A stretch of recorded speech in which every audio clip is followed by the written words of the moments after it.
Good morning, ladies and gentlemen, colleagues.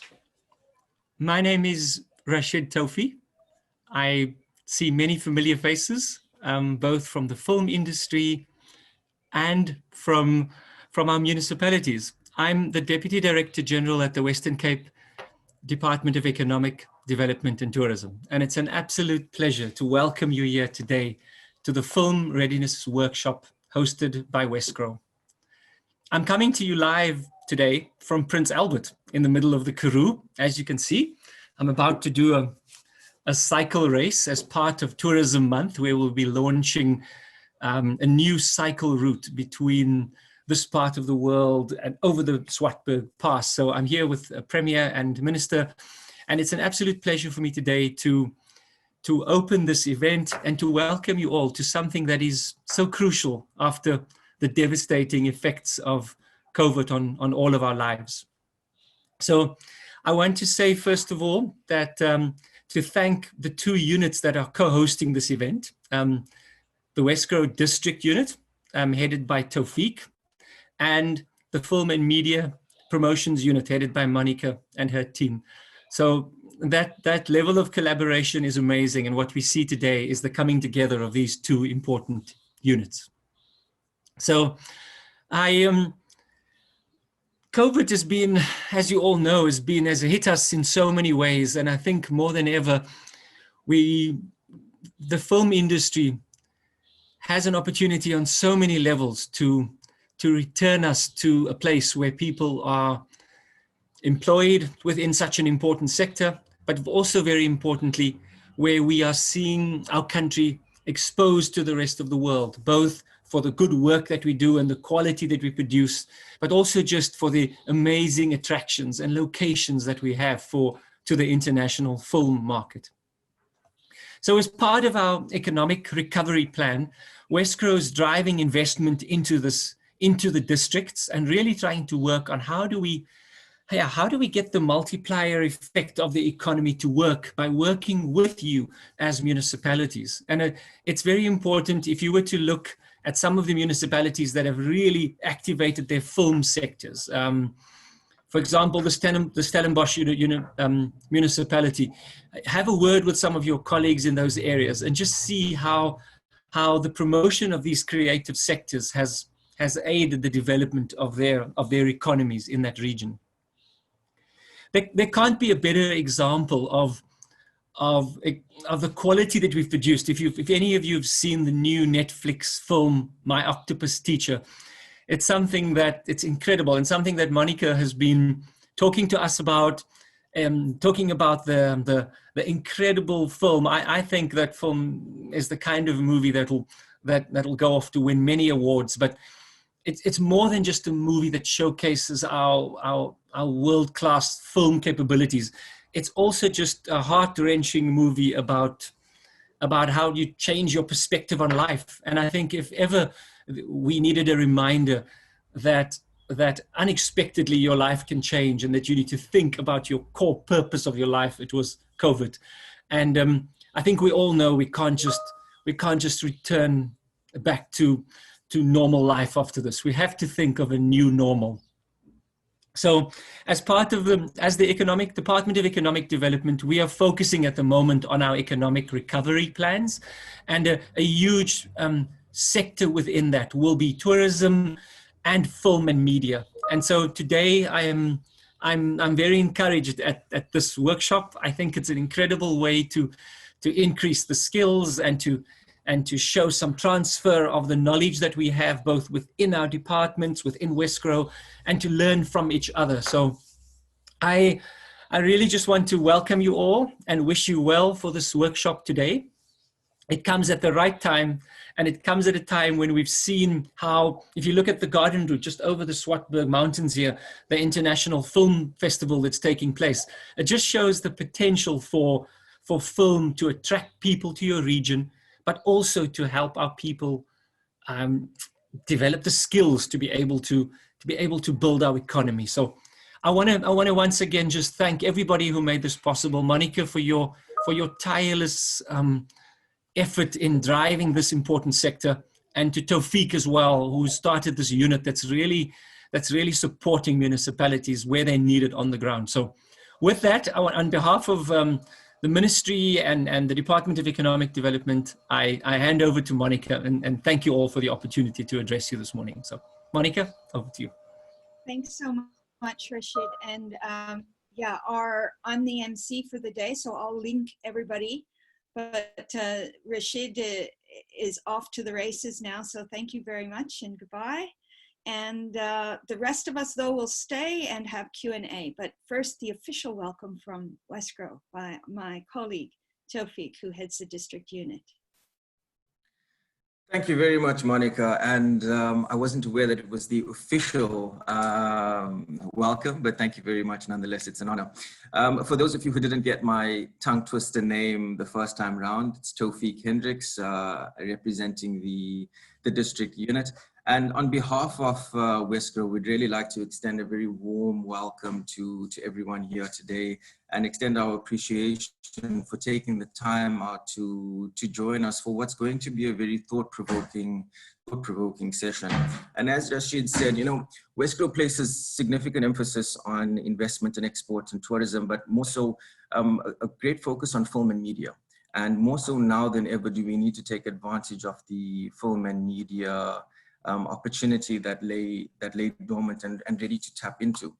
And it reminds me of an outward mission we took last year to Dubai.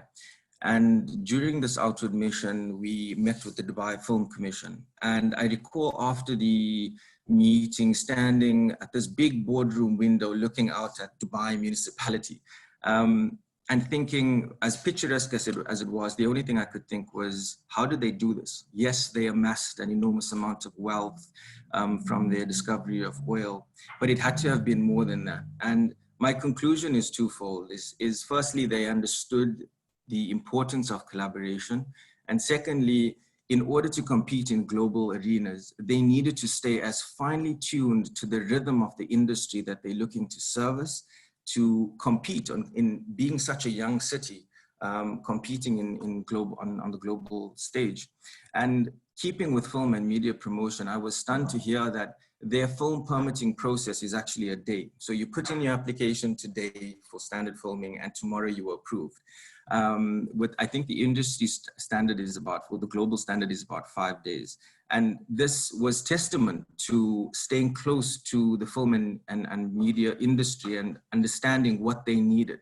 So I think moving forward in today's session, the one thing I'd really like us to keep in the back of our mind is agility and collaboration. How can we create an ecosystem that is as agile as possible to respond to business? And how do we best collaborate, especially during these unprecedented times? And lastly, I'd really like to echo what Rashid said and really share my real thanks and appreciation to Monica, Lisa, and Nadia for putting this together. It's always a pleasure working alongside you guys, and we really do appreciate it. And with that said, I wish everyone a great session ahead, and thank you very much.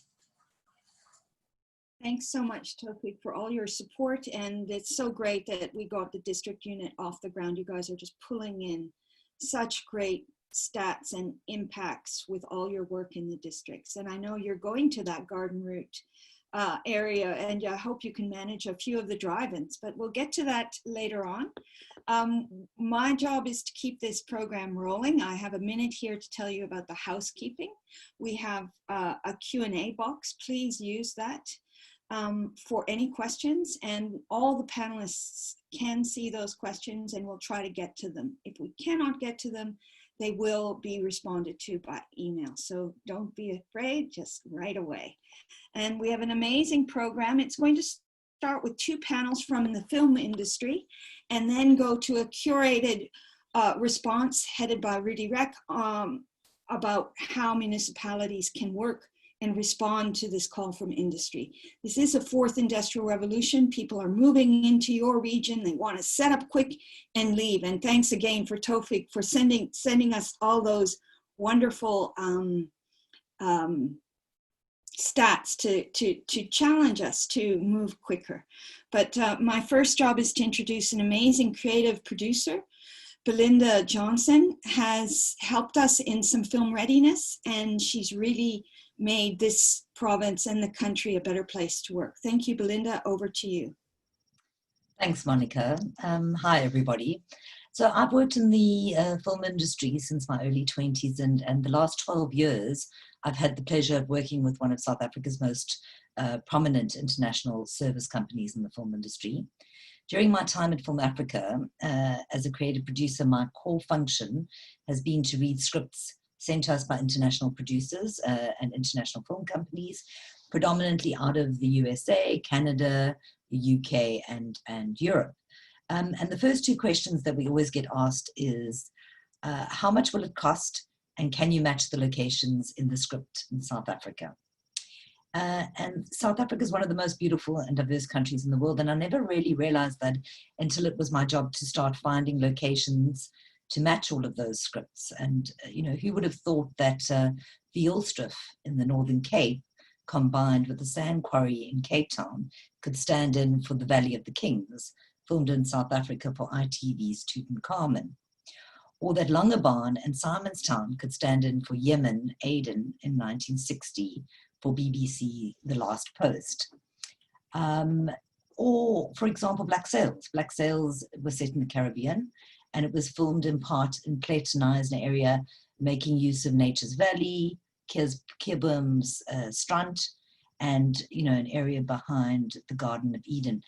So, you know, on average, year on year, our office would read plus minus 100 scripts, or 110 scripts a year. So that would be 2 or 3 scripts a week. And we would try to figure out the best place to shoot these scripts in South Africa. As you know, Cape Town is well established and has established itself as the go-to city for filming in South Africa, with great diverse locations and fantastic strong crew base.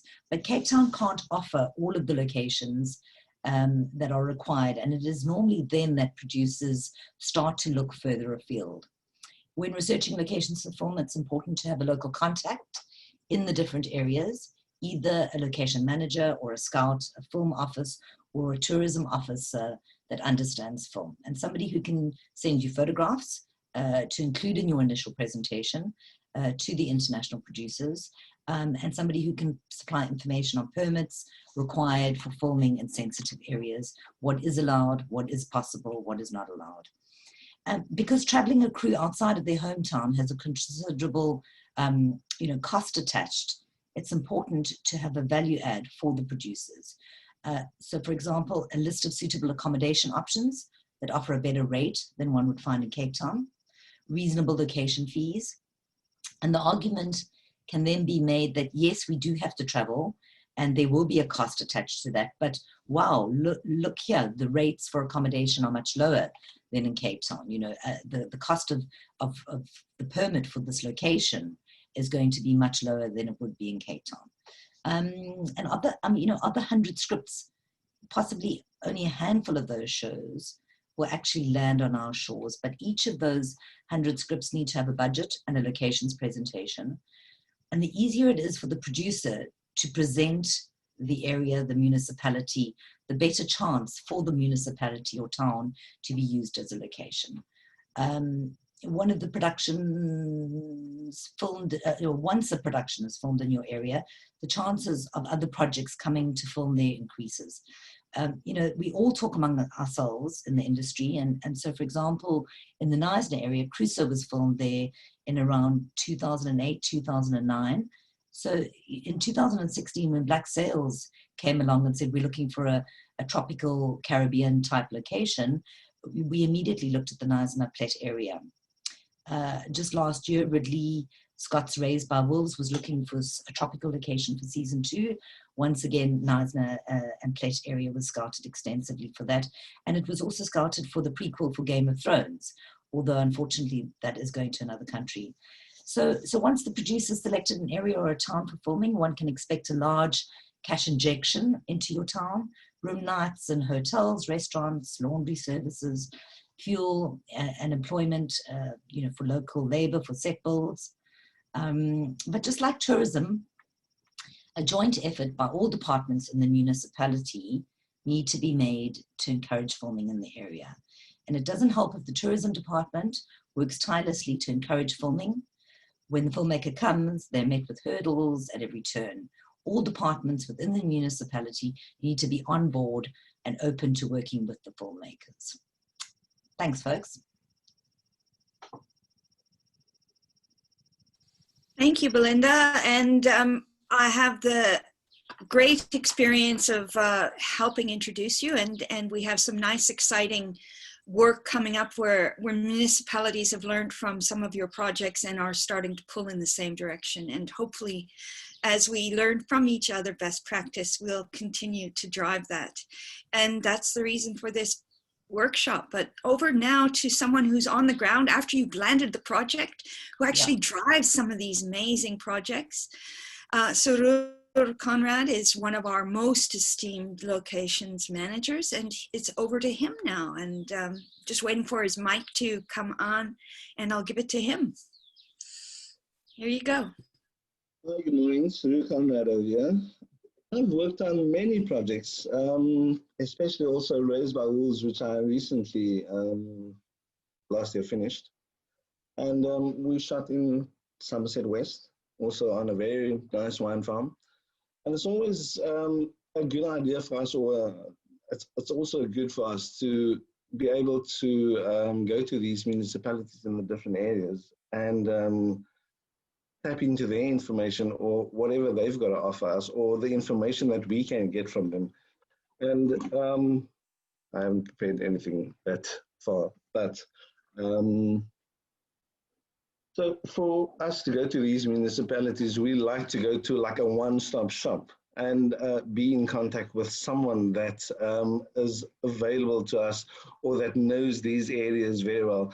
And sometimes these municipalities, they service the areas around them and have like a wealth of knowledge where it comes to the various, how can I say, the various sectors in those municipalities where the police, the traffic, where we need to apply for permits for pyrotechnics, or if we will do on-set explosions in those areas, somewhere that we can send an email to or be in contact with a person from the police that will come out to us and tell us like, listen, yeah, this areas are safe or this area is not safe. And then also, if there is a person like a second in charge, maybe over weekends and stuff like that, that can like also help us with these questions or unanswered questions that we have, or at the last minute, maybe if there is something that we need like after hours or like a permit or something that we haven't prepared for, and we need to have like a quick answer after hours, if there is a person that we can contact for these. Also, what we look for in these areas is, if we do make applications for certain things, sometimes it's not that quick that we need answers like maybe in a day or two's time, because people don't ask for things like way in advance. They think of the things at the last minute. So these are questions that we do ask. And sometimes people think that it is at the last minute that we ask things, but it's only things that come up at the last minute that we ask for.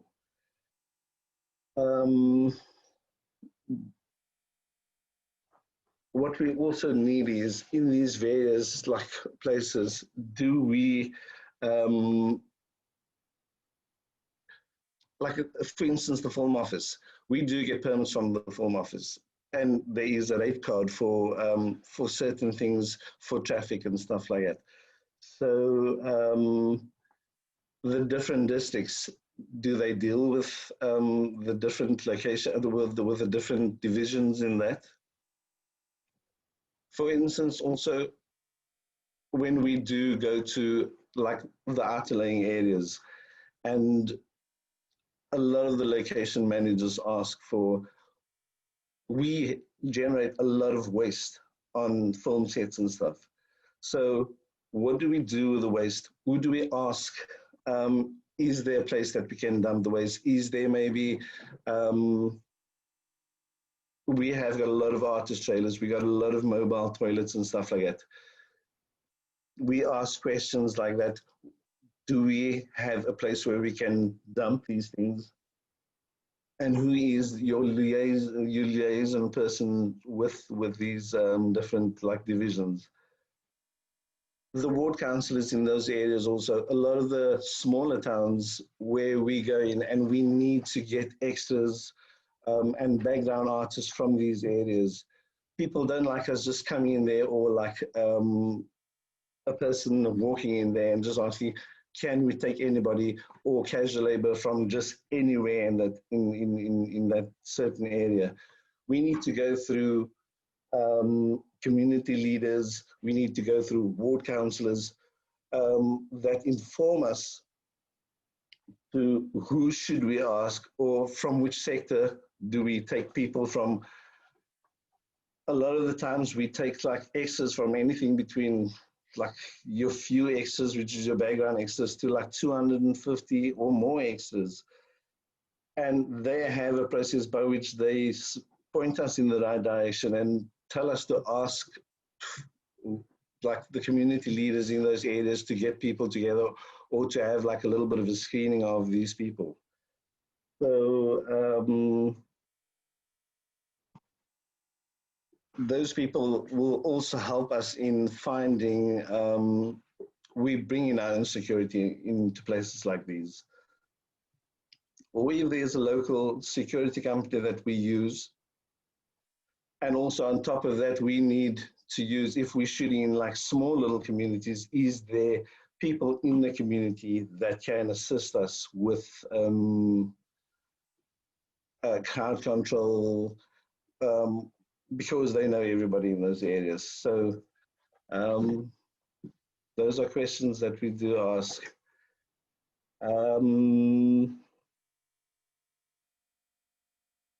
Yeah. And also, like when we do move into areas, into smaller little areas, like when we move into the small little Karoo towns, a lot of the times, like roads in these places also, we ask for, like maybe the roads department to help us out. If we bring in a crew of 250 people and more, a lot of the times the roads in these towns, they are not graded or anything like that. And sometimes they get corrugated for a whole crew and construction crew to be driving over there for like a whole month. So what sometimes we do ask is, these roads need to be graded when we do come in, or to just make it like easier for our vehicles to move in areas like those. So we ask, like, is there like the municipality that we can maybe pump money into, that will assist us in maybe getting a grade out there, or helping us take down fences in the area, like maybe one of the divisions that we can plow a bit more money into, because we film in that area for like a couple of weeks or so. So these are also areas that we do, or that we do need to like ask for help when we go to areas like this. And for these, for the municipalities to have one-stop shops where there is one person that's informed and also a second in charge, that we do ask for questions, that we do ask questions after hours, I think it's very good for, how can I say, that is a good idea for us to have people like that in the various municipalities. That's fantastic, Suru. Fantastic. And I'm sure there'll be lots of questions for you. And these two experts are really good introduction to our next panelist, who will be speaking about managing locations and the red tape. And some of it was touched upon by our first two speakers, but there are also solutions. And I encourage everyone, when you solve something for film industry, remember it and we can sell your region more effectively if you learn by these issues and move forward. And the opportunities, I mean, sort of grading your roads, repairing fences, everything getting rehabilitated afterwards. There's lots of stuff coming up. So we're going to talk about those opportunities, but the next panelist will touch on red tape, and he's an expert. Rudy Reck also is the CEO of FIVA, the Film Industry Visa, but his association, but his real purpose for being here and moderating the next panel will be talking about how do we move forward and become more film friendly. So his first 10 minutes is starting now. Hi, good morning, everybody.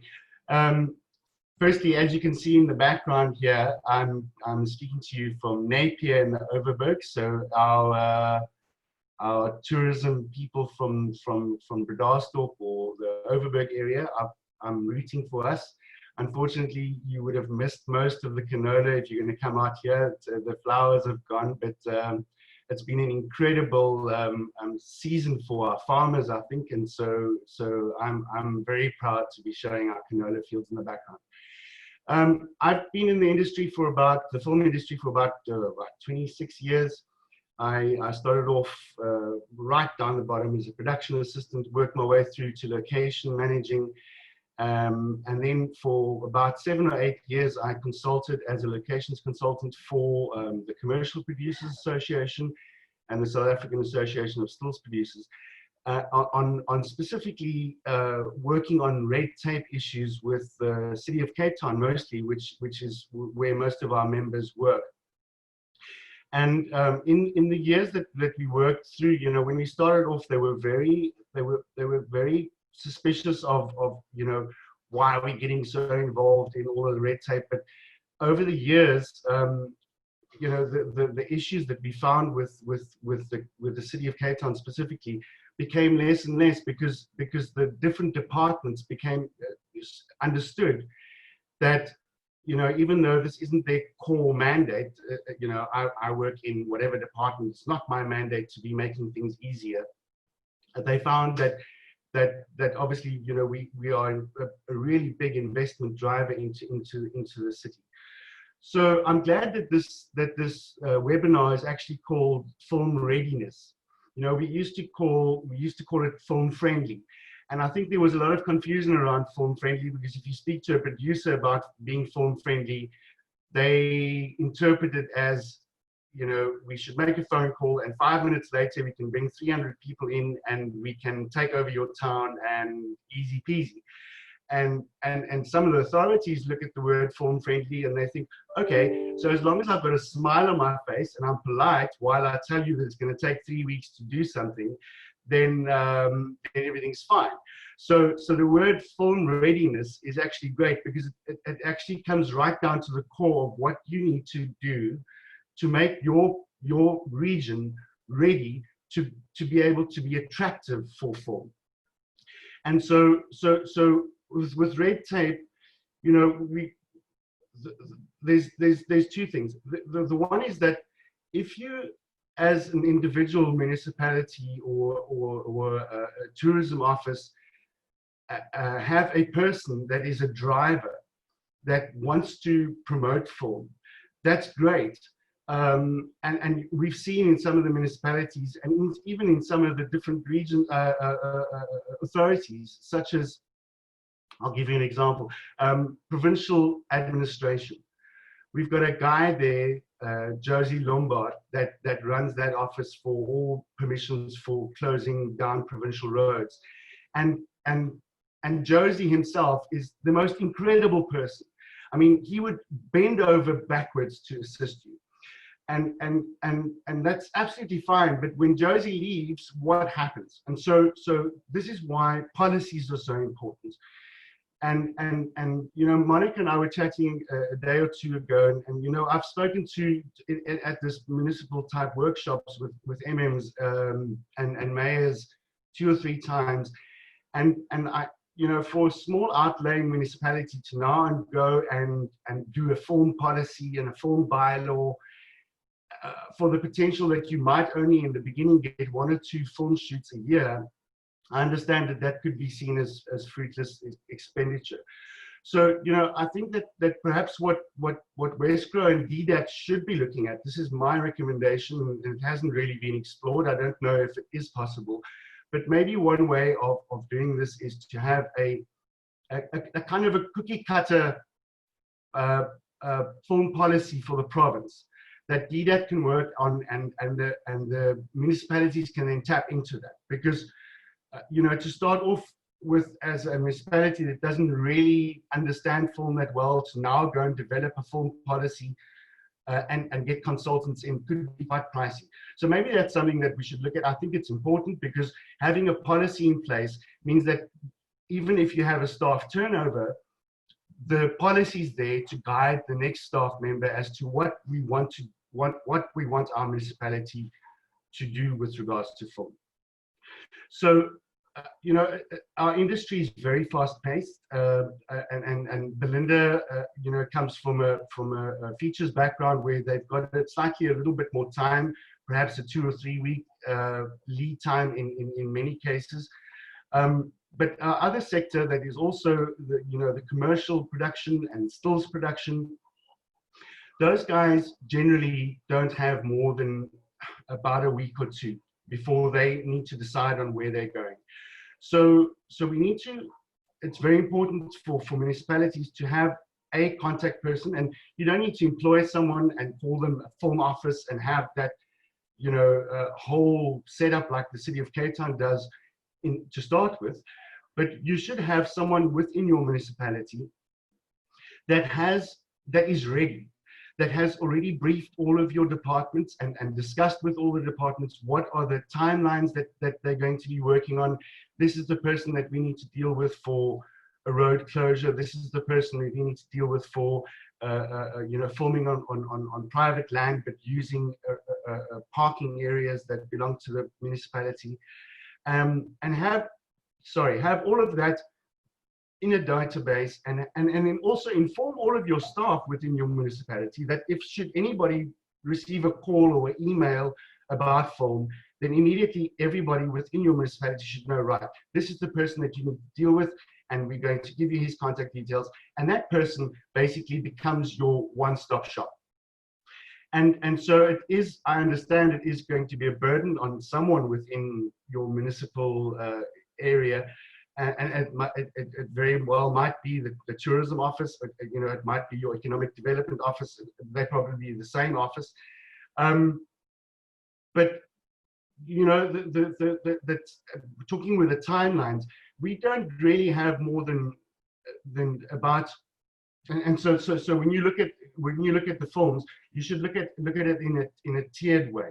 So if someone wants to come and they want to shoot on a pavement within your town, and they're not going to be closing a road, and they don't do pyrotechnics, and you know, they're not going to have gunshots and cause chaos for your members, you know, the public, then it should be easy. It should be really just be one phone call. It should be an email. It should be a quick discussion, and within 24 hours, you should be able to issue them with a permit to do that. If you're now going to something more complex where you need to have a road closure, and it's within your municipality, doesn't fall within provincial roads, then you know there's a deeper discussion that needs to take place. But still, you know, within the city of Cape Town, for instance, who's quite jacked with these kinds of things, we could our biggest tiered shoot shouldn't take more than 5 working days. So when we go to a municipality and then they start hauling out the 2010 Events Act and wanting us to now get a jock set up and a box set up and police clearance and all of those things, that's when film shoots look at your region and say, sorry, but you know, we can't do this. Why? Because actually we don't fall within that act, and that needs to be very clear to your MMs and you know the structure within your municipality, is because we don't have public involved. It's not an event, and it shouldn't be seen under the Events Act. And that's a very important thing, because when you start throwing that Events Act at a film shoot, it just they'll just walk away. So the policy is the one thing, and I'm sure Wesgro and DDAT will be able to help you with policies. The next step would then be a bylaw, and in City of Cape Town, which is our, the one that we shoot in the most, have a bylaw at the moment. They're busy working on new policies and new bylaws, but it's important in those bylaws to then look at SPLUMA, the Spatial Land Management Use Act, which says that unless you actually specify film and talk to film within that act, you might then find that you're now going to have to do occasional use departures for film shoots. And our experience across the board with the land management guys is they don't quite understand that we're not wanting to build a 5-story building that's going to last for 50 years. We just want to shoot on your pavement for a day. And so to try and see whether you are able to build into your Land Use Management Act a clause which says that film is seen as a priority use. You don't need to do occasional use departures. You don't need to go through a whole public participation process for the less complex shoots, and then rather link it to a bylaw that then specifically speaks to film. And obviously, Wesgro and would be able to assist you with looking into those kinds of bylaws. But to start with, I think it's really just important to be able to have that one-stop vision. So have one person that deals with everything, that has all the contact details, and rather not divert the film crews to say, all right, you need to speak to this person for that, and then you need to go to that person for that, and you need to go to that person for that. There's like 5, 6 different people that they need to speak to. Rather let one person within your department, within your municipality, field all of these. So they would receive the request. They would then say, right, thank you. Here is a form that you need to complete. And again, Wesgro would be able to assist you with what the detail of those forms are. And then that you, as that contact person, would then send that detail on to the various departments and get their feedback. And then you would respond back to the production company. Now, what Belinda and Saru also said was important is having a database of what you have in your municipality as far as resources are concerned.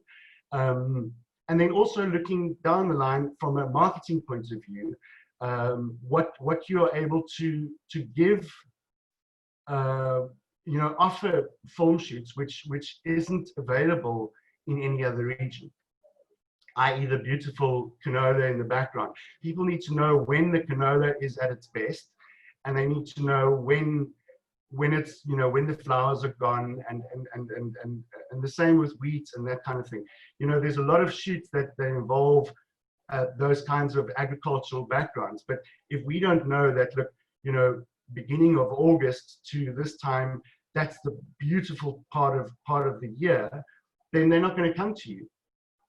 And we also just need to think about, I think there's an opportunity for the outlying regions to cash in on the fact that we do have a very busy season generally.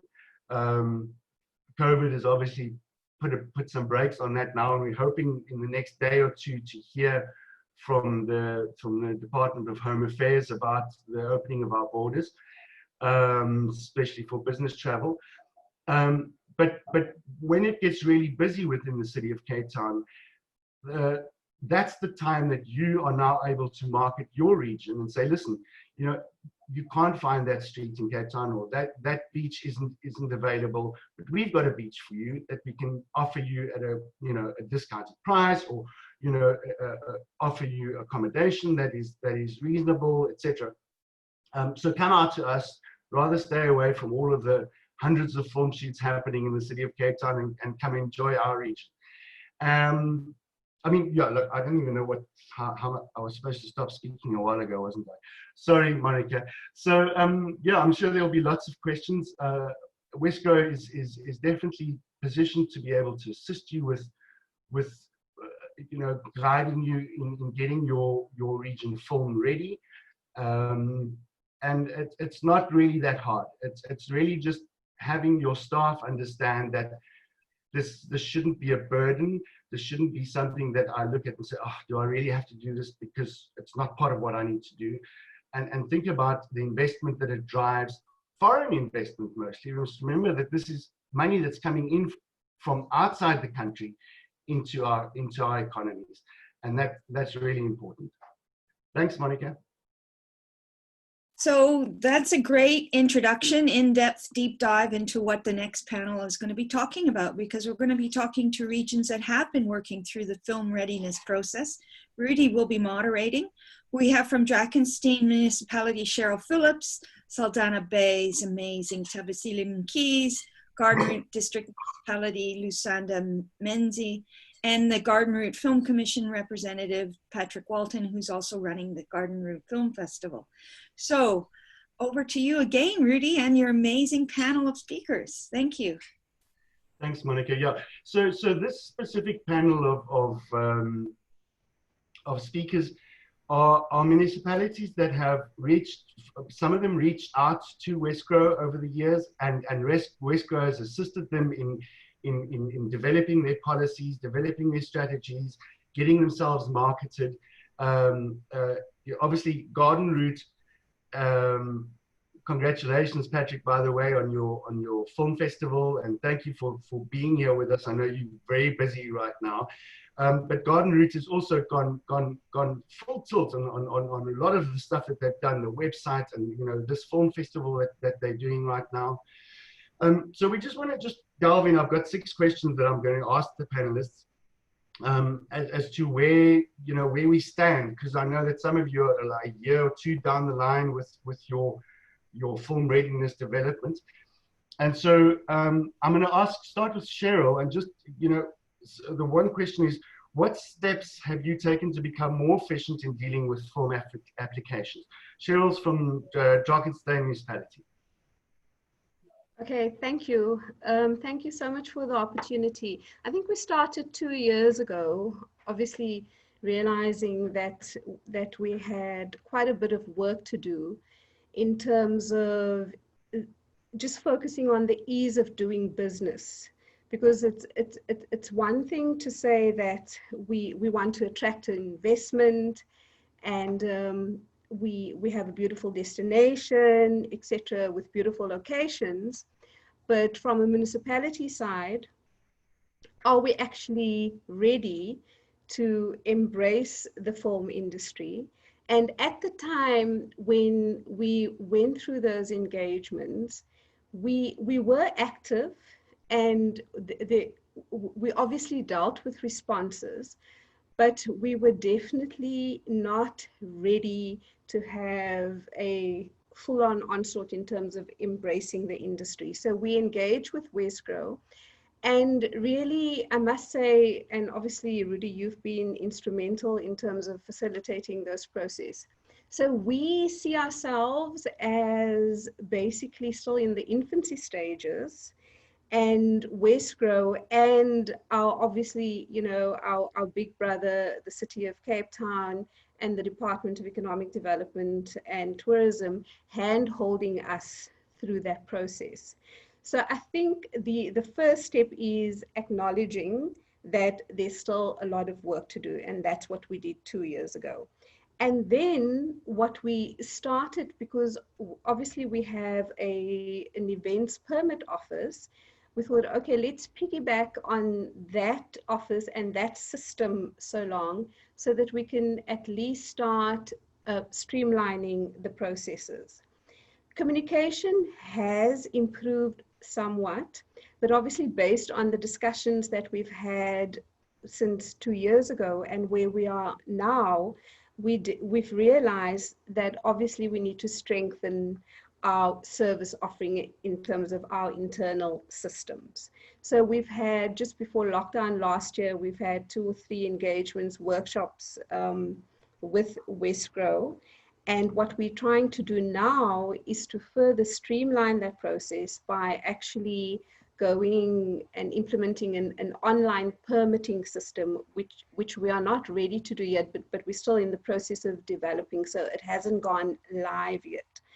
So that is, you know, also some of the actions that we did.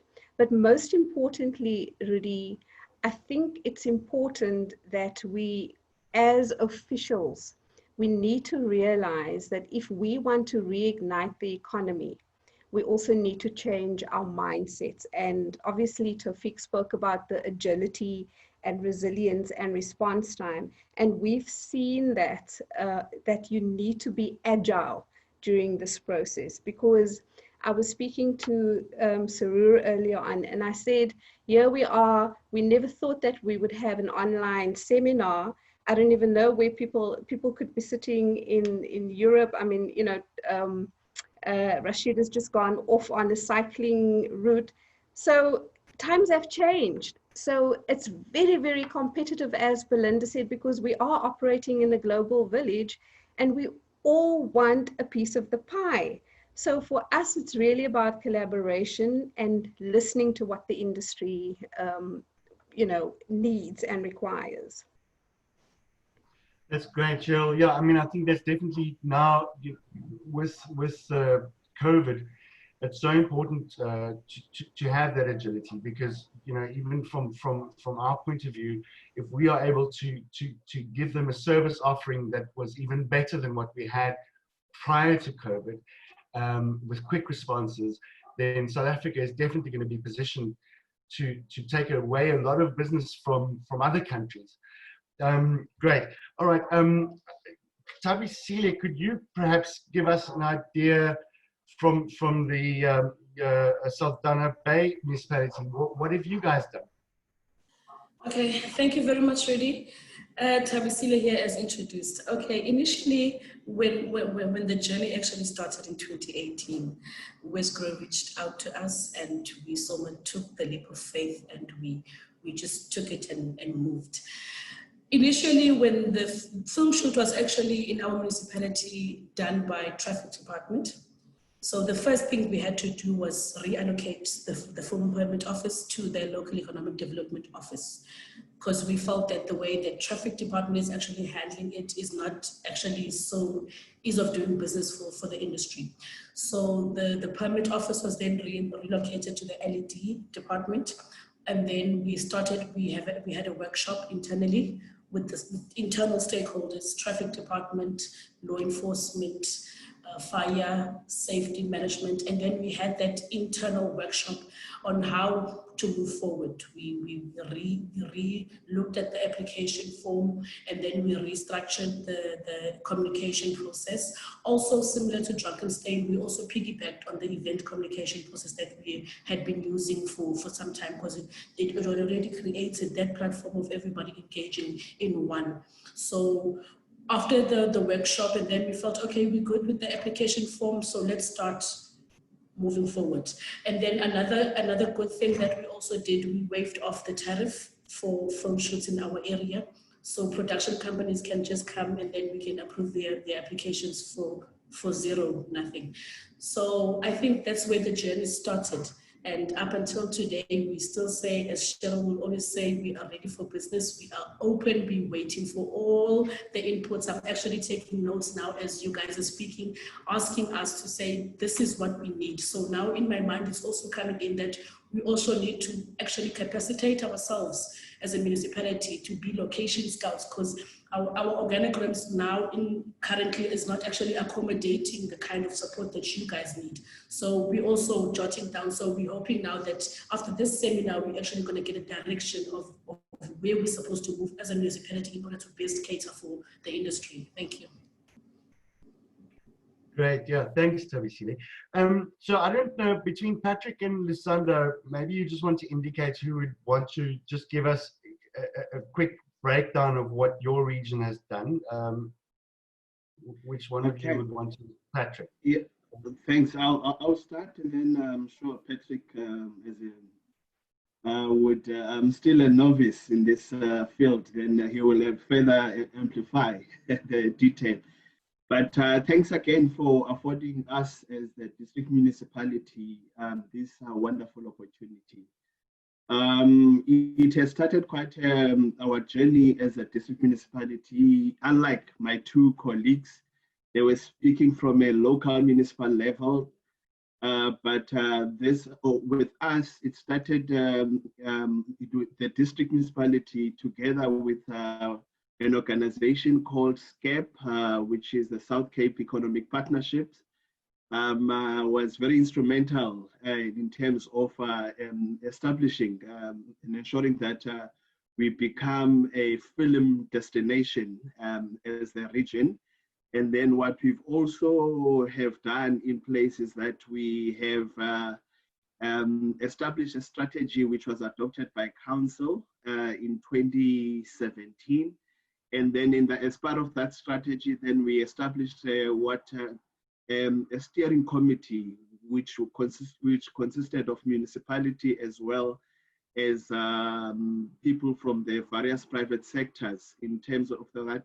And then the decision was that we need to have a garden route film office that we as a municipality are supporting, and various municipalities are also supporting that garden route film office. And then in 2017, we developed a catalog which shows or indicates various film locations across the district, because we wanted to say that there is a symbiotic relationship between film as well as tourism. So as part of ensuring that we are growing our tourism industry as well, then we link it up with the film creation. So we are in constant communication as well together with Patrick and his office in terms of trying to move up with speed in terms of promoting our region as a film destination, and that would of course lead towards the growth and development of our district economy. I don't know if Patrick would give any further detail. Hi everyone.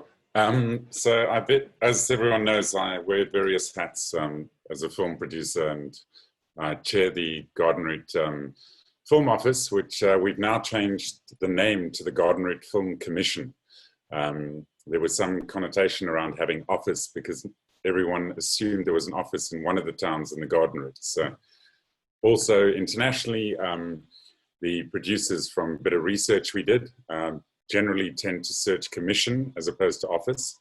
So that was a stepping stone for us as well, and it gives us more recognition on the international stage. I've been shooting in the region for 6 years, and I recognize that the central point of location permitting is critical. We are working with the district municipality now to create this hub. We just started phase 1 of 3 phases on the website, identifying locations and obviously making them available in terms of film, stills and accommodation as well. So that should be launched in about 2 months' time. And basically the idea is long-term to be able to make the system speak with each individual municipality. Each municipality in the district has a different system. And in some instances, different people dealing with film. So we want to try and get that as uniform as possible, and also running programs on educating people on what all the panelists have been talking about in terms of the needs of producers, scouts, and film, and especially the speed at which it happens. I think this has been the Garden Route's biggest challenge. Some municipalities, you can pick up the phone, get a permit. Others, they tend to try and go through an event process, which doesn't work. So it's got progressively better the last 2 years. In addition to that, I've just assisted with the district municipality in writing a draft film policy, where we've taken policies from not only Cape Town, but other provinces and combined into a single document, which will now be workshopped with assistance from the district. And then we intend to roll it out as a policy whilst bylaws can be changed to then adopt certain elements of that policy within the municipalities. That's the only way for us to fast track it, because we all know how long bylaws can take to change. So that should result in a much faster, more efficient process, and also a one-stop shop through the Film Commission, who will then deal with all the issues that Rudy and others mentioned, where they're going to different people for different things, because it is very different per municipality within the district. So that is the critical part of what the commission is doing as a first step. The second step is attracting location scouts, producers to come look at the region. I personally have a list of 182 locations in the Garden Route. And still, when I go scouting, I find more. The landscapes are incredible. There's such diversity in terms of coastal, the interior dry regions. So the Garden Route has the scope. And I know Black Sails came there. I've actually used Keerboom's River to match the Congo, put a few palm trees in. So yeah, there's huge variety. We've shot a lot of documentaries there, imitating islands even. There's some very good secret locations. So we're going to start loading all of this onto the central database on the website. We've got a couple of location companies that we're working with as well who want to tie in with us, even though they're Cape Town based, and to also empower someone locally to start a location and scouting company, which is great. So that's what I have to say on that. And I'd be silly not to mention, please go and get your virtual pass for the Garden Route International Film Festival. You can binge watch 90 films from 27 different countries for the next 3 weeks. And if you're in the Garden Route, we've got drive-ins in 9 towns, which I'm packing for outside over the next 18 days. Thanks. Incredible. Thank you so much, Patrick. And I think that you've really proven that what's important here is that we've got a film producer that understands our film, that's kind of embraced that region and assisted. And I think that is really the key here, is just understanding each other's language and then understanding each other's timelines. I don't think that anybody within the film industry expects to just go in and bombard, because we understand that from a municipality's point of view, you have to have a balance between what your constituents are experiencing and what the investment is bringing into the country. So you don't want to have a situation where you are, for instance, using a house every single day that's making a noise for all of the neighbors, and you've got all of your constituents unhappy because you haven't got the correct laws in place.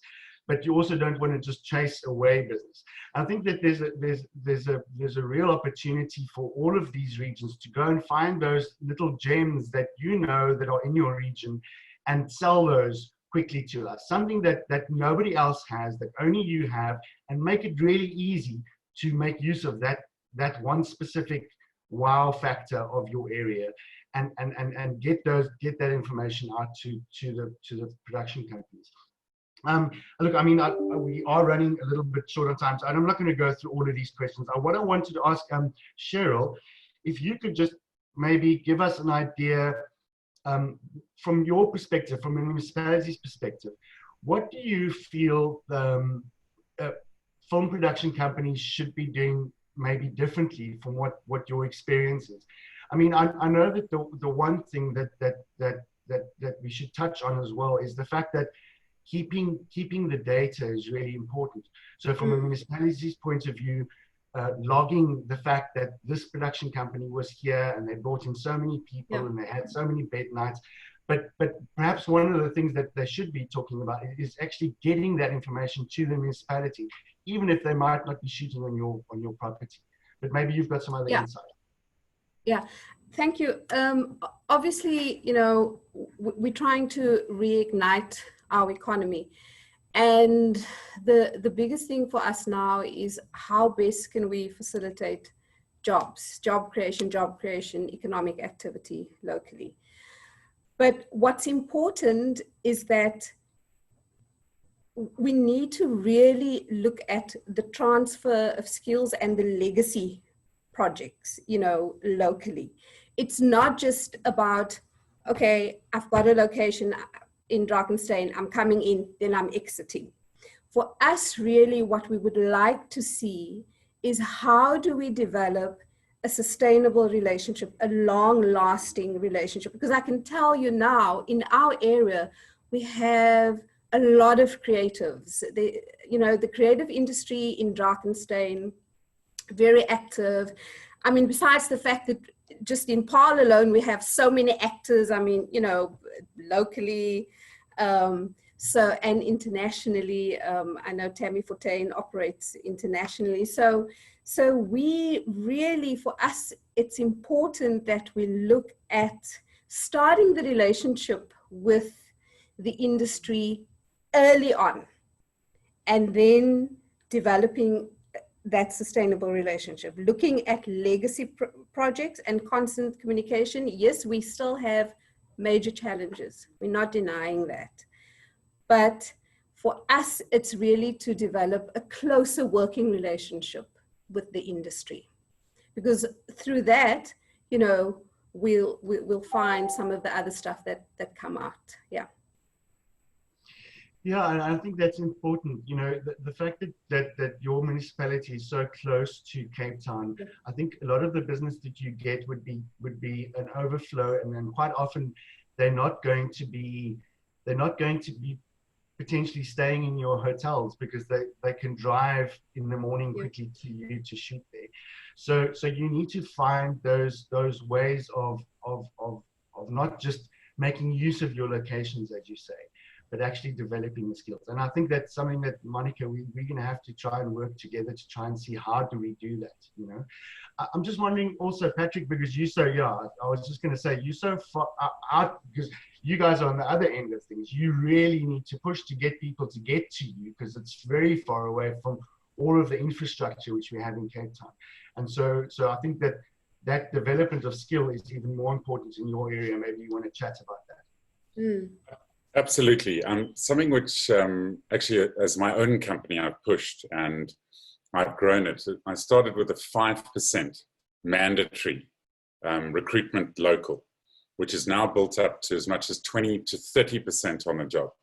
And this was basically through skills development, finding individuals to train.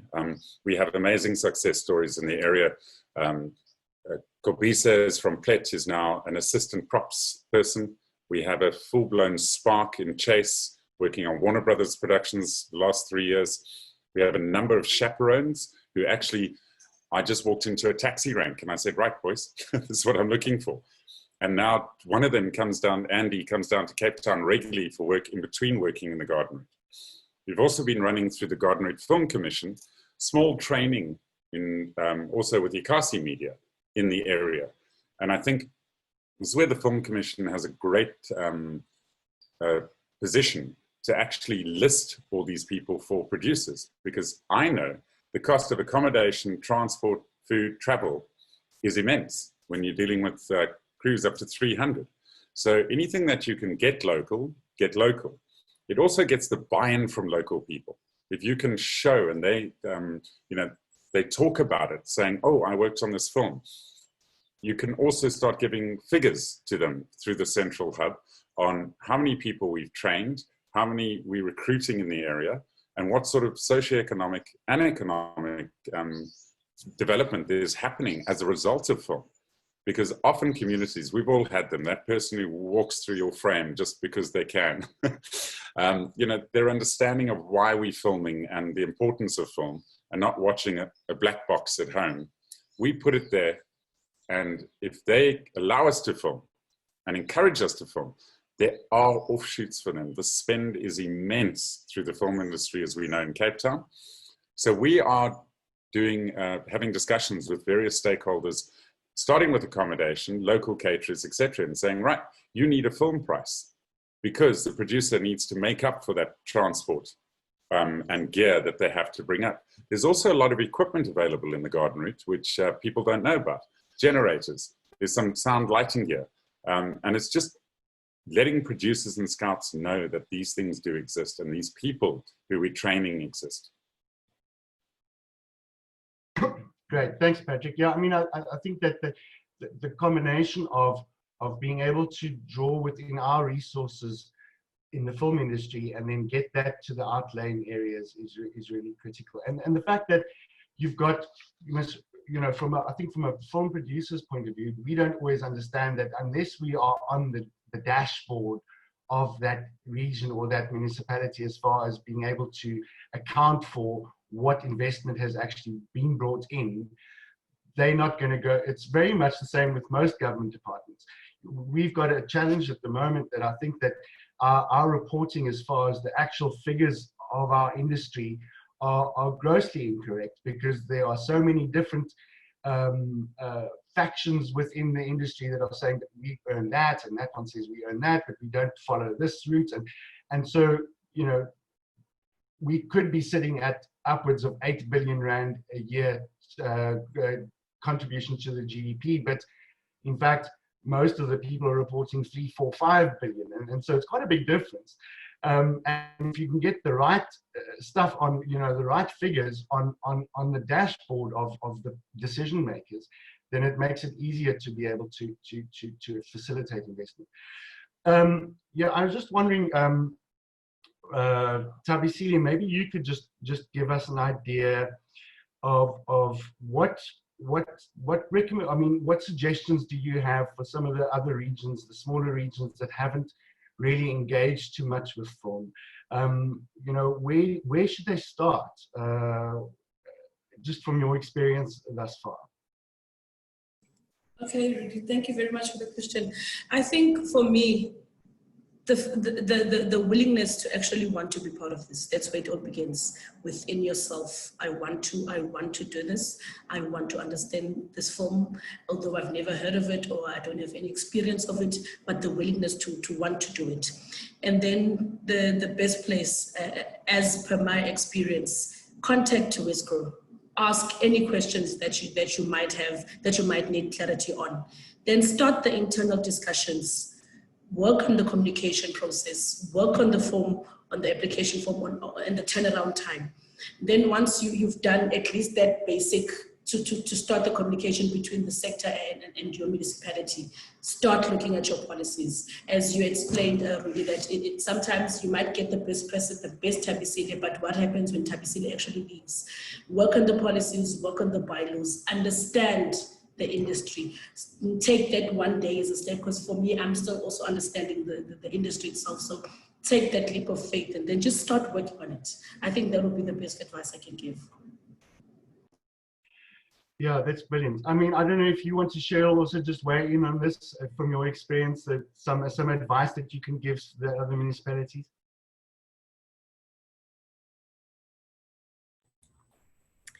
I think just for me, what has really been such an empowering journey is really to reach out to the experts.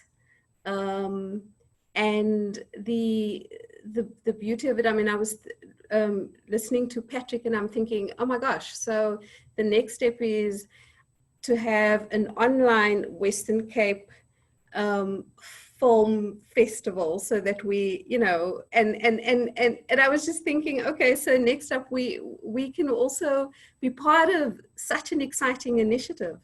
And so for me, that is really what has been the biggest thing in terms of just learning, and we're sitting with experts around us, reach out, but at the same time, understanding also what your limitations are in terms of, you know, the environment that you operate in, but try your best, try to be innovative. And that has really been working. It has been a struggle, but slowly but surely we are getting there. I mean, just this morning I spoke to one of my colleagues and he was saying that one of the things that he thinks we need to really up our game on is feedback, constant feedback. When we do a film, when we have a film shoot, please follow up feedback so that we can see how we can improve our services. So yeah, that's just my few cents of it. Yeah. And I think it's important that once we've got that structure in place and that one person as a contact person, that you actually, and we've actually been asking the City of Cape Town to do this for a while, because there's so much information that is able to be you know, drawn into your economic development sectors that is just going lost at the moment. And excuse me. For instance, you know, when there's a film shoot in your area, you actually, as part of the process of issuing a permit, it should kind of be mandatory that they tell you, listen, what is the investment value into the country? How much money are you actually planning on spending in my region? How many people are you employing? How many bed nights do you have? All of those things are actually, it's information that the producers have at their hands. And for you to have that information, I think will really be able to help you to show your superiors within your departments that, look, you know, this year we have facilitated X amount of investment into our region. Here it is in black and white, there's no question about it. And that information is there, it's available. So I think that you really need to consider asking those questions of the producers. And I mean, surely, Patrick, I'll be with you now, surely some of it, you know, might be seen as confidential, but, you know, you'd be able to work on some kind of confidentiality clause and whatever, and what you do share and what you don't share. But I really think that you need to grab that information when you are able to do so. Patrick, you wanted to say something. Yeah, just briefly, in the new permit system we've actually introduced questions like that, which are mandatory to complete. Also by asking the right questions. How many vehicles are you hiring locally? It's very easy to work out an average cost without actually asking the producer. How many bed nights and how many crew? You can extrapolate stats from that. And it's very valid what you said. We don't know what actually we bring to the GDP. The garden route's in the same boat. There are a number of productions that shoot in the garden route. They come in, go out, and no one knows they're there. And that's what we're trying to change. And by asking those questions, we can report back to Lusanda and his teams and Melanie and say, right, this is what we're bringing into the garden route as a film industry, which will get a lot more buy-in from other municipalities. It means we can shout out our numbers and attract more production to the area. Yeah, absolutely. So I'm going to put you on the spot, Belinda. I know you weren't part of this discussion, but just as a she looks shocked. Just as a producer, from a producer's point of view on that specific topic. I mean, am I correct? That information is there, and do you agree that we need to share it? Absolutely, it is there, Rudy. You know, and often when we're trying to motivate, you know, to take a show somewhere, and you have to write to, you know, the mayor of Saldanha or whoever it might be to say, hey, we really want to come and shoot on a beach that we're actually not allowed to shoot on. You know, we'll often refer back to that information and go, look at the income that was generated, you know, in the town at that time, how many room nights we booked over that period, how much per diem was issued to the crew, which was by and large spent in that region. So all of that information we have got on hand, and we can pull it up pretty quickly and quite easily. And 9 out of 10, you know, once the show has gone, once it's been released, we don't have really any objection to share that information by and large with the municipalities, along with a lot of the stills photographs, you know, from the shows. So I often share stills photographs with various, you know, people from different municipalities. Yeah, I mean, I think that's a very good point you're touching on, is the fact that specifically with you know, the long form productions and local productions and stuff, having you know, insisting on being in the credits from a municipality point of view also assists, you know, and asking for that you know, the footage, you know, with permission, obviously, to be able to use some of that in your marketing to say, but you know, this shoot was actually this film was shot in our region. And I mean, that's another thing, is film tourism is something that we haven't even touched on, but you know, overseas it's a really big thing.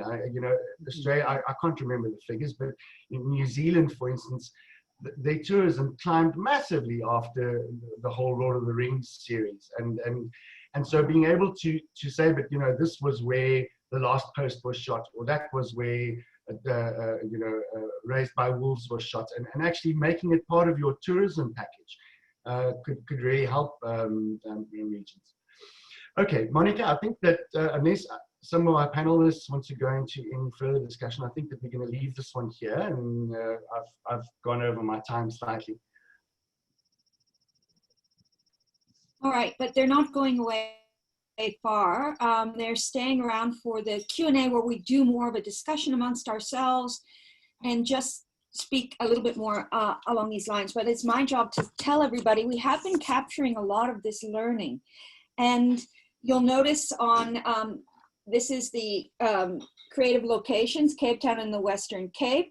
And it's a most downloaded document on film in the country at some point. It's quite a stable document. We have a welcome from the Premier. They only change every once in a while. Welcome from the different mayors. This is the City of Cape Town mayor. And we have 2 district mayors, because when we first did this book, we only had 2 pages for each region. And now we're starting to get the mayors to come in. So we had, our first up was Cape West Coast, and one of the district mayors was Mayor Kuhn from Saldanha Bay. And he's been very active because he has helped unlock a lot of work there. And we really started this film readiness discussion, the workshops, remembering that it's your people who have to give the permits and police this kind of film readiness. So we need everyone on board. And the result of that are pages of people who've gone through and are ready for film, but we always refer back to the people on point. So Tabasile's name is in here. And the lovely thing is the key on every page, what was shot there. And it's quite easy to point this to people in market and say, come and shoot, look at the big things that have been shooting in these areas. The second up was Cape Winelands. We had our mayor coming from Drakenstein. And when I showed this after publication at a festival last year, I met a TV producer. Well, I actually didn't meet a TV producer. I met a feature film producer who said, oh, we shot a feature film in Drakenstein. That's amazing. It's up here in Saron. And she couldn't believe that we had the district map there. And it looks like Angola. And you know, there was a big TV series producer coming and saying, I hear you can do Angola in Drakenstein. Tell me about it. So there's a lot of discussions that happen off the record, but to have everybody's name here, all these people are working together, but you only want the one-stop shop. And here we have the people that Drakenstein are saying, go through them and they'll activate everyone. But also what's really clever in this book is that there is an online version of this that is flattened. It's called the locationsmanual.com. And a lot of these contacts are there and are live. And Rudy, thank you for starting that. And it's been a pleasure working on that and expanding. Of course, Garden Route and Klein Carew have been doing an amazing film office job down there now, Film Commission, so we'll have to update it. And we do update this electronically. It's available on our website. We also do research. And one of the maps that came to light was this one. When I land in market, or Lisa and I go into international markets, we are in Africa. We're from South Africa, which has national incentives, but we represent this region, the Western Cape. And if you put a pin in this airport and drive, you can do 80% of the world within 2 hours.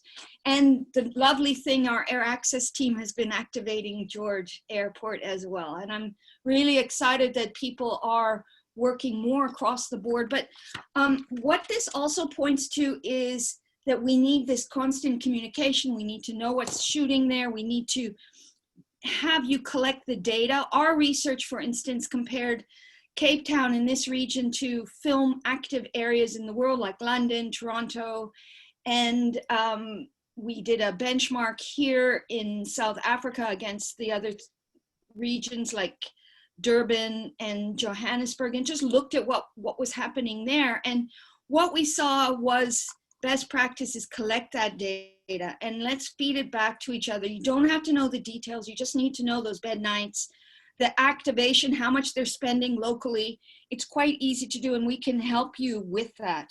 It's all about jobs and local jobs. People don't want to bring people from Cape Town into a district if they can hire local, if they can rent local. We need lists of your accommodation, and encourage them, if you're going to have somebody stay for 6 weeks, to give them a film rate. These are all things we can, that are quick wins. And the other quick win, and I want to feed this back to Rudy, because film tourism is part of it. You have to know to talk to the film people first, and it's one of the wins. But Lord of the Rings, they didn't get Lord of the Rings right in New Zealand. It was actually the Hobbit series, because when the Hobbit, Peter Jackson went back, they negotiated for IP to use at the airport, so that it's like Welcome to Middle Earth. And that wasn't allowed in the first series because the IP was tied up with other areas of distribution. So you can sometimes negotiate for rights, like Rudy suggested, especially for smaller projects that aren't yet able to do major distribution and tie their IP up. But also these long form projects can negotiate with you and give you rights. And thank you, Belinda, for all your stills. We did send locations agents in. We got over 3,000 photos over the 2 deep dives that we did, but we also developed this way of workshopping with you and your stakeholders, so that we're not doing your work for you, we're just helping you do your work better. And I want to lastly talk about quick wins, that the skills transfer, the jobs local, and working at a cost recovery level. Don't try to make a profit on the film industry. See if you can, if you have to loan out somebody who has to come in and do overtime, you could look at that cost, traffic officers on a weekend. But, if somebody's getting a salary, you don't have to charge for their services, et cetera. It's part of their job. So we can look at that. And the quick win for me is research. So we do have insights on our research. We are moving into a new focused economic recovery plan, and we're working with DDAT on that. And we're hoping film will be one of those areas. And the 4th industrial revolution also includes working from home, post, animation, gaming. So let's not leave them on the table. Also have a unique selling point. And Rudy, I'm going to say, you've always had this beautiful idea that you throw out. Can you permit a beach for a year for transport? And is anybody able to do that, so that you can just drive a car on that and we don't have to get all 3 levels of permit to get a quick win? Or maybe there's another area that could be a quick win, a unique sell, and let's hear about it and let's start promoting that together. So do look at our book, do download it, and do go to locationmanual.com, which is in the chat box. So Rudy, now it's us. We're now on a panel with all the speakers. So come back, all the speakers, Sarur, Cheryl, Tofig, district unit. We have to help people work to develop their film readiness. So my question is just to Rudy, my co-moderator for this last session, is how do we encourage people to develop their unique selling points? And as industry, are you willing to tell the regions and the districts and the mandate holders what it is that would be most attractive if it was a win, it was a quick win? We don't all have to be quick wins, but some of them have to be quick wins. Yeah, I mean, you mentioned the one thing regarding beaches. So just at the moment, the challenge is that to be able to drive a vehicle on a beach, you need to get national department permission to get an off-road vehicle permit for that beach. And generally that process then goes through first the municipality, then the provincial department, and then the national department. And it's about a 3-month process, 6 weeks if you're lucky, but about a 3-month process. So basically, as the film industry, we don't have access to vehicles on beaches. Now, obviously, keeping the environmental concerns in mind, we're not expecting to be driving over your black oyster catcher eggs and nests. We're looking for a beach that you use anyway yourself, because most municipalities would have, well, those that have beaches would have that form of permit from the national department in order to either clean the beach or for rescue purposes, etc.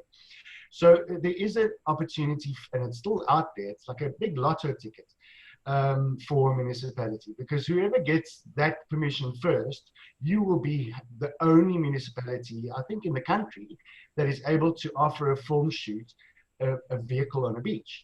And those boards, specifically for commercial and stills purposes, they've been going out of the country. We can't do that, so we don't even look at those boards anymore.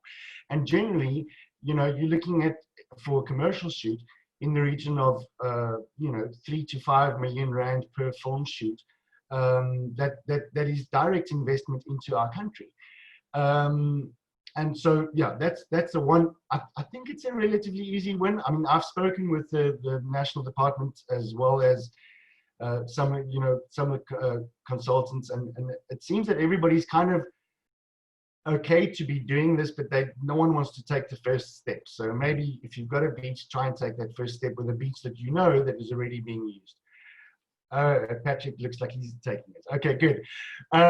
So other wins, I mean, obviously, you know, big things that we battle with, trains, for instance, and I know that, you know, municipalities don't have control over trains, but filming with trains is always a real big challenge. So if you have inputs there, your small harbors, we deal with national department. You know, it would be great for municipalities to be able to engage with those national departments on our behalf. So you almost make it easier for us to be able to film in your small harbor in your area, because you've got that good relationship with Department of Public Works or with DAF, whoever runs it, to streamline things for us to be able to film in your small harbors. Yeah, I mean, I think that just on this, Monica, if you wouldn't mind if I just divert the topic slightly, the one thing that I feel that we should be also just mentioning from a film industry point of view, because I'm sure all of you are very nervous about this, is you know, getting people from the Cape Town area and internationally now in your regions, and we haven't spoken about it, is COVID. So I think that you need to know that the film production companies work very strictly with COVID regulations. In fact, City of Cape Town has done a really great COVID regulation document, which everybody follows. The Commercial Producers Association has one, SASCOC has one. So I don't think you need to recreate the wheel as far as COVID is concerned, but you should definitely insist that people provide you with whatever COVID protocol document they will be following before you want them in your region. I'm not saying that there are cowboys out there, but make sure that people give you that you know, those protocols before they come into your region. There are beautiful protocols in place, and I'm sure you know, between the studios and they'd be able to explain to you the level that people are going to make sure that people are safe. Thanks, Monica. So it's a bit of an open session now. I think our panelists, if they want to jump in, but can I just jump back to Belinda and Sarur, these wins, if you could just touch, what were some of the wins? Because you go in, you pave or grade a road, that's a big win. I know you pump money into these locations both before and after, and one of the wins for the country is that we do have green protocols, because the film industry has a lot of jet fuel being used, etc. So we have to re-green that jet fuel here, doing offsets, but also the green set protocol. Belinda, can you jump on to that quick win, and then to Sarur maybe to just speak of some of your other wins?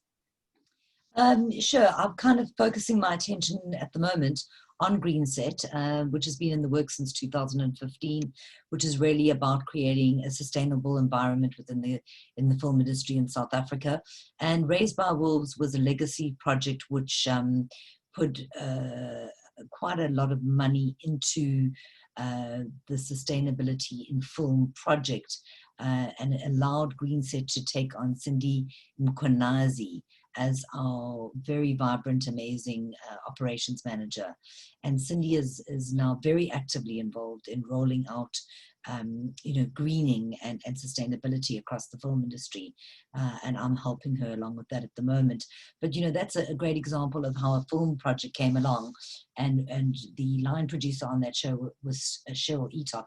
She's very passionate about the environment. And she said, how do we make this happen in the film industry in South Africa? What do we need to do to change the film industry into sustainable industry in South Africa. She met Cindy, and the rest is history, you know.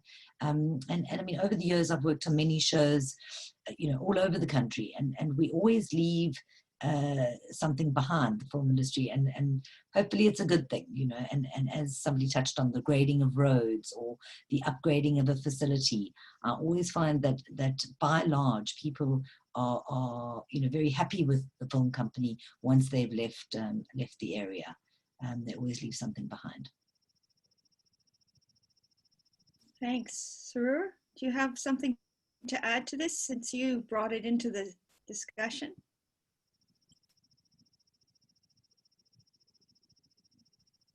Yeah, by going into these areas and grading the roads and providing a facility that not only helps us when we film there, if we leave those areas and the roads are graded, or we have facilitated better, how can I say, better facilities that aided us in filming in those areas, then we'd leave the area in a better condition than what we found it in. That's about it. That's a lot. Thank you. Back to you, Rudy. We're co-moderating this panel. Maybe you want to lead some of your other questions you couldn't get to back to your panel earlier, and we'll open it to the floor. Thanks. Well, I'm actually just going to dive, because I see Cheryl is burning to say something. So I'm going to let Cheryl just quickly answer. Go ahead. Yeah, thank you. I actually wanted to ask a question to the film industry. What is the appetite in terms of the pipeline, you know, the projects that you're currently working on? Because obviously we want to all attract investment into the area, and so that we can increase our revenue, etc., but so that we can also just start with the recovery of the economy and reignite the economy. So it's just, what is the appetite? Is there good interest? Obviously, everyone has been affected by COVID-19 financially. So I just wanted to get a sense of the appetite out there. Yeah, to any one of the industry experts. Patrick is raising his hand, so we'll let him. I'm dealing with a number of the international producers, and the one thing which is holding everyone back, and I've spoken with quite a few locals as well, is we're waiting for the release of the list of countries that are permitted to come here. They've been looking into other countries, some of the people I've been talking to, but as COVID has progressed, they've been dropping those countries. So South Africa is in a very good position at the moment, given what's going on in Europe and the US, for example, and the UK, to capture that work, because a lot of people are behind on their schedules for shooting, and they're looking for quick wins. And that's why what Rudy touched on, and Belinda, in terms of the COVID, it's very important that the protocols are in place. And I think our industry's done an amazing job during COVID to make sure we have those protocols in pushing, because we're all rearing to go. We just need the borders open so that our clients can start coming in. There's obviously local production that's happening, and it was encouraging to see that boards are starting to come across now, even without the borders open, because the word is getting out that we will be opening borders to certain countries. I don't know if that answers. It does answer my question, and thank you very much. So we actually... Belinda also wants to speak to that. She had her hand up here, her mic open. Sorry, what did you say? I did, Monica. I thought you left your mic open because you wanted to jump in after Patrick. Oh, no. I just wanted to say, just echoing Patrick's words, that it's looking very positive. We know the internationals want to come. They've certainly indicated that. And there are a number of shows which are greenlit and are just waiting for the borders to open completely. Yeah.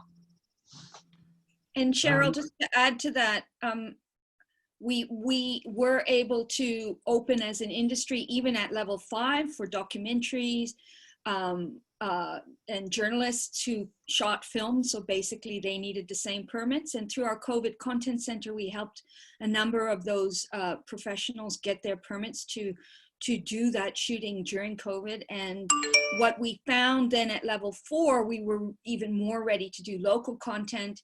And that as people started to work in level 4, these protocols got tightened more and more. In level 3, again, more understanding of the protocols, the costs. And at level 2, we were already getting investment visas for some decision makers. Obviously, you can't green light anything without a decision maker signing off. So those few decision makers have been coming through. And so although you can't call it open border or even a business, it was on a repatriation flight, but we have 2 flights coming from Amsterdam, et cetera, et cetera, et cetera. So people are hungry, as Patrick said, they want to come, but it has to be a little bit more clearly done. And maybe Rudy, you can speak to about that process if possible. Yeah, I mean, obviously the other hat I wear is CEO of Fiverr, which then, you know, for the last 7 years has brought in about 10,000 people a year from 184 countries for film shoots specifically, with directives from the Department of Home Affairs.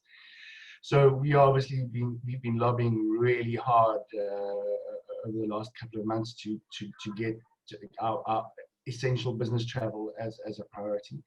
And I do believe, you know, without we don't know yet because we haven't seen what the Minister of Home Affairs is going to say. We're waiting for him to say what he needs to say, but the regulations that have been sent out already state that even from the restricted countries, the minister would be delegated the authority to allow business travel. Whether he's going to or whether he's not going to, we're going to have to wait a couple of days. But that's what everybody's pushing hard for. So yes, I mean, I think the climate is ripe for South Africa to grab a lot of work away from other regions. Specifically because you know, we are now at the level 1 and the exchange rate and our beautiful locations, and it's exactly at the right time of the year for our weather, etc. So we all still feeling quite bullish. I saw that Lusanda had his hand up. Yes. Oh, thank you so much. Yeah, I did, but I think the issue that I wanted to raise has been covered. But I just want also to let on Cheryl's point around the issue of skills transfer. I know the Premier is very, very much passionate about this with the result of COVID and the number of jobs that have been lost into the whole system, and it is severely affecting our economy. And now from the filmmaking perspective, as a view, probably you're the experts and you advise us better. I know one of the biggest frustrations is the red tape that you mentioned, Rudy, in your earlier remarks, and the ease of doing business and ensuring that we're not expediting and the number of boxes that one has to tick. I'm sure Patrick knows very well the frustration that we had with the Garden Route International Film Festival. But now, as from the industry perspective, how would you advise us as a local government, the municipalities, in terms of how do we improve our systems as well? Because I'm quite certain from the district municipality, what we are trying to do, as Patrick indicated, is that in terms of our policy framework, we want to have a unified standard for the whole entire garden route, so that if you are in Canaland, you're not treated differently if you want to do something in George or in Knysna, but to have that form of uniformity that would make sure that at least we are doing everything. There's more synergy in terms of how we're doing, because we're all operating under one district. So I just wanted an advice in terms of that from the experts, of course. Thanks. Yeah, look, I mean, I think that you're already in a very good position as far as having, you know, Patrick on your side, and the expertise that he brings. But obviously, you know, there are really great examples, not just within our country, but worldwide as well, that you can draw upon. And I think that even South Africa has a long way to go before they get to the stage of where California, for instance, is with being able to get their regions conformed, and they've got beautiful apps for, you know, for LA or the LA Film Office or the Californian Film Office, and then it's all so. But I think that, you know, there is definitely within City of Cape Town is a really good example of how they've brought all of their different little regions that they had. I mean, you know, the Belleville and the South and all of those areas, and conformed it into one area. And it's really just about the will to do it, and getting the right people around the table for a day or so to try and hash out where the challenges are. You know, I don't believe that it's a mountain that is insurpassable.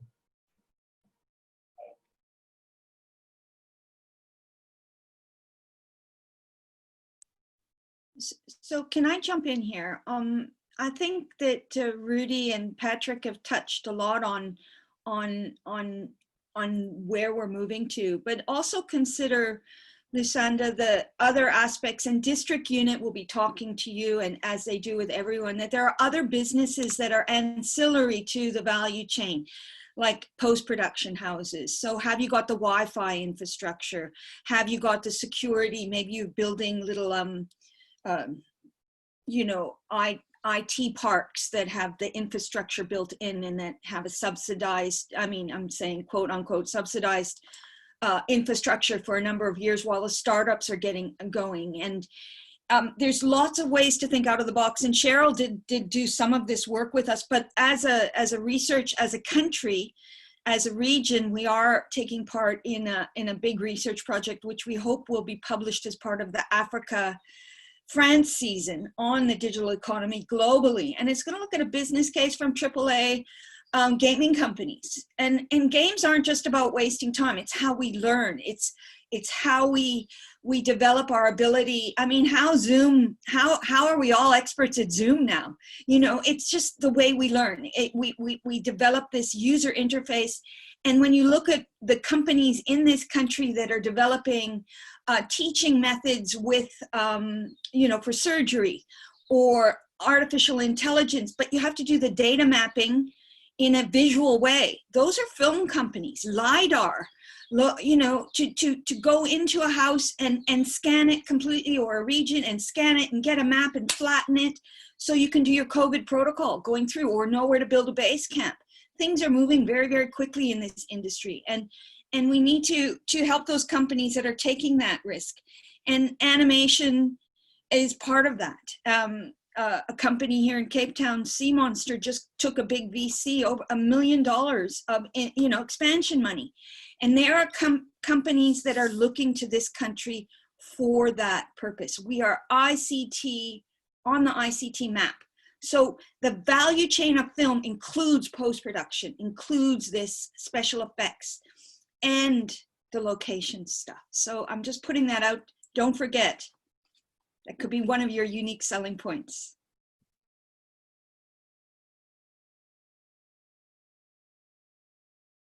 Who am I going to hand this off to? Have I sparked anybody? We've got 15 more minutes of discussion. And remembering that coming up in the Garden Route International Film Festival, GRIFF, I love that name, Patrick. It's so nice. The second year, but it's the first year with the new title. Well done.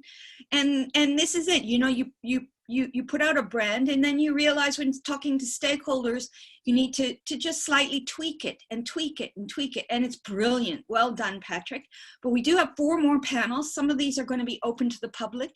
As you know, this panel was to stakeholders who could speak to industry like you're doing and get those answers.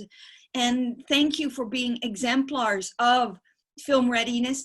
There's a lot of work behind the scenes in all 5 of our districts. And of course, the city is always learning. We're pushing to respond to you, industry. And once a year, we hold a 2-day workshop on locations and red tape. And this year it'll be in an online form. And yeah, we've done other things for upskilling. So come to us and we can send it to your local creatives, maybe people thinking of getting into this industry. Work with people like Kazi Media who are there working with industry, and Belinda, I know Film SA is working, the Academy is working on a lot of your big productions, and look for those quick wins. Can you land those commercials that we might have the opportunity to shoot because the director's in town and his agent said, oh, can you shoot this other commercial? And then somebody just packages the production, and that top director is then spending an extra few days in country shooting another commercial, and there's another 5 million rand spent locally. But are you ready to permit quickly? So let's keep the discussion going. I see Cheryl is maybe going to speak now. Thank you, Cheryl. I'm glad you asked the question, are we ready to be permit ready, you know, as a municipality? And Monica, I think this is to you, Wesgro and DDAT, and Rudy started with this process. Obviously, some of us are at various levels of readiness. And I think if perhaps you can just compile a list of, you know, what the best practices are in terms of permit readiness, and to come to at least a level 1 of permit readiness, where the film producer will now be able to knock on our door and say, okay, guys, we like this, we want to do business with you. So I think this is a challenge to Wesgro and Rudy and the experts out there, because we need to, we all want to have a piece of the pie. But I really think that we should try and just do the basics right, get the basics right. For example, we're now going to be requesting your assistance again in developing a film guide. While we deal with a lot of processes, we're now saying, okay, if we can only just produce a film guide first, so that we can at least create the assurance that there is some level of readiness. But the key thing here would then be information sharing. So that's to you, Monica and team, and then of course DDAT.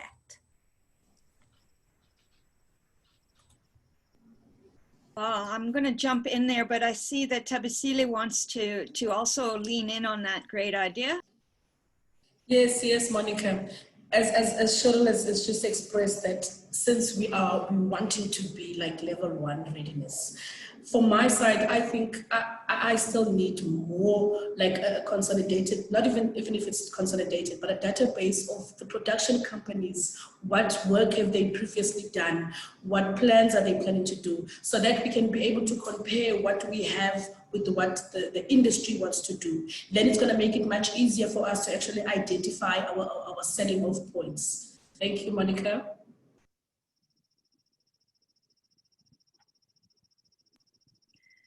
Oh, that's brilliant. So I think a lot of these things are in process, but more in a digital format. So we can offline some of this workshop. And I think both of you are a little bit humble. And I'll say the garden route as well, because you've done a lot of this heavy lifting already. You do have the list, you do respond with, with hospitality, with what you can rent locally. I mean, it's a very granular industry, and it's a huge value chain from food, you're buying groceries locally, petrol, you have to rent loos. It's an amazingly granular industry that feeds in and across the hospitality industry. And our hospitality industry has been hit because we did depend a lot in the Western Cape on internationals. But I'll be happy to continue this work and to lean in, and of course ask industry to help us with those lists. But we did go through a lot of that, and we also recognize you have to respond from your mandate, your policy, your bylaws. But together we will help you look at what might be possible to get get moving even more quickly, because you already have moved quite quickly, Tabasile and Cheryl. Your team have been very responsive. And for me, I would like to challenge industry to really let the municipalities know how much you're spending, because you have to prove how important you are. And especially when you do big projects like Belinda, when you did that huge revamp of a place here and spent all that money to repair roofs, because they were old buildings and you needed that look. I mean, we need to celebrate that kind of repair and restoration and give you guys a heritage award almost. But you know, we need to celebrate the wins as well, but you have to tell us what you're doing so we can celebrate it. And the nice thing is we do try to capture it here, so when an international looks at this, they can go, oh, they shot this TV series and this TV show Dominion and Dread and they shot The Giver and Call the Others and Safe House. So they can go back into IMDb and see what local facilitation company there is. But we are working towards a website where people can upload their details as long as they are compliant with the various bits of legislation, so that they can start to wave the flag. And FIVA as well is a very good stick, because if any of the companies that are indemnified with FIVA, registered with them, break a rule, then there's the threat of them not being allowed to use that FIVA path. So we also have to challenge the cowboys, because every single job is our next reputation, And luckily, this industry is very professional. The cowboys are mostly gone, but we do have a balance. We have to strike a balance between shooting quickly and safely and restoring a place. And I hear, Suror, you rehabilitated the last place you used for season 1 of your last TV series so beautifully you can't even tell that was shot there. And this is what we want to hear, and we want to celebrate that we're greening the industry and that we're transferring skills and transforming and bringing more people in, because the old people are getting old and leaving. But who would like to come next? Is there someone here who would like to come next? Patrick's put his hand up. Hi, Patrick. I just want to say, because obviously Cheryl and Tabasile have been talking about being municipalities looking to get film ready. Maybe it's just a share. One of the things I came across when I first started looking at the garden route was that photographs of locations available were very much tourist pictures of churches, of beaches, etc. And the first question I asked are they available for film? And of course, no one could answer that question. So it's very important, if you are putting up photographs of locations, that maybe you engage with a location scout to go and investigate your locations for you, to find out if they are available for film, if they're willing to, look at all the restrictions around filming. We so often as film producers get shown an amazing location and we turn 90 degrees and there's a huge train or a power line or a highway, which doesn't always work for sound or for the visual. So it's important, we're in a very visual space. We look at locations and we present locations, but we need to understand that they are definitely available for film before presenting them on our websites just to look pretty. So it's just a piece of advice as a starting point. Can I just jump in quickly? I'd like to put a challenge out to the municipalities, particularly the more far-flung municipalities. I think it's really important, other than just bringing big jobs into your area, is to create a culture of film, awareness and interest within your communities, and maybe there's a way that you could work with the big production companies that come into the areas. Is it that you possibly sponsor a bursary for someone to go and study film? Or if a show comes into your area, you say, okay, cool, we're going to give you a reduction on your rate, but you need to take 2 of our film kids back to the city with you. It's about bridging that gap between the more rural outlying communities and the big cities, and the young people, you know, within those communities. How do you take people from a rural area, bring them into the city, teach them something about film so that they can go back to their communities and create their own film industry there? And I think that that's really important. And I think municipalities should focus on what they can do in that arena. And I think the film industry would be more than willing to help. Yeah, I mean, I completely agree with you, Belinda. And you know, one thing that you know, we're touching on, Patrick, with you know, the different locations. When Saldanha Bay Municipality and Wesgro started collaborating, they actually did a brilliant thing. We had an entire day of we drove out in a little bus from Cape Town to their municipality, and we did like a whirlwind tour of all of their hotspot locations that they checked out beforehand, which are available for us to use and whatever. And I think that's something that Wesgro can definitely help the municipalities with, is getting scouts out to you to actually come and have a look at what you believe might be something unique, and they'll be able to, you know, second that, or actually just drive past something else and say, hold on, but you didn't put this on the list. Is this available? Because that's beautiful, you know. So that's the kind of interaction we're going to have to start having, because you must remember that film shoots aren't just about all the pretty stuff. It's about everything. Whether you've got an old abandoned warehouse somewhere that hasn't been used, or a building that is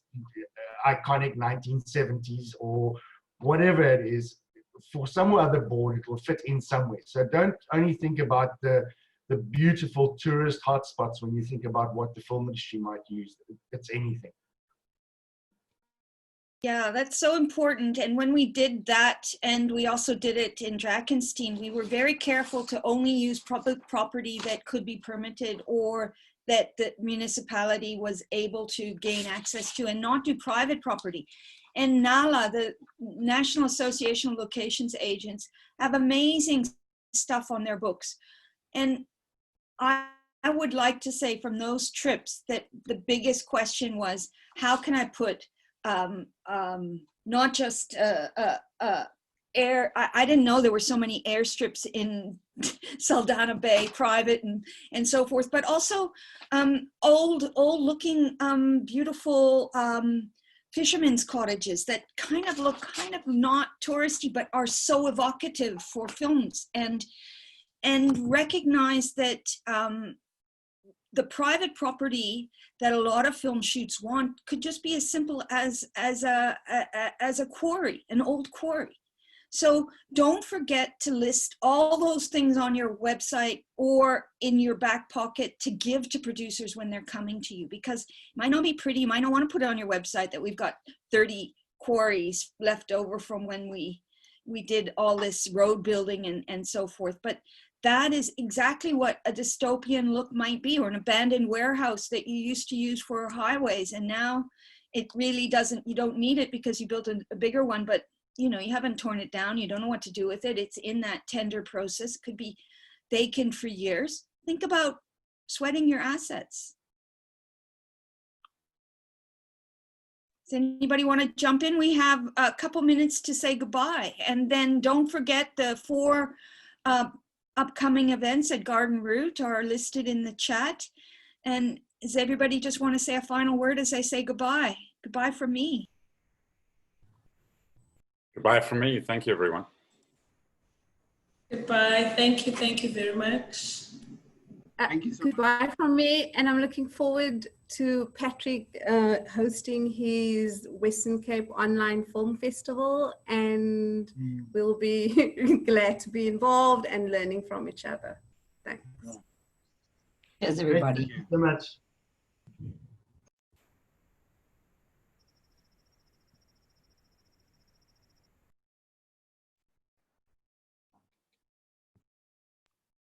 Bye, everybody. Thanks to all the people who attended as well. Really great to see everybody. Bye-bye.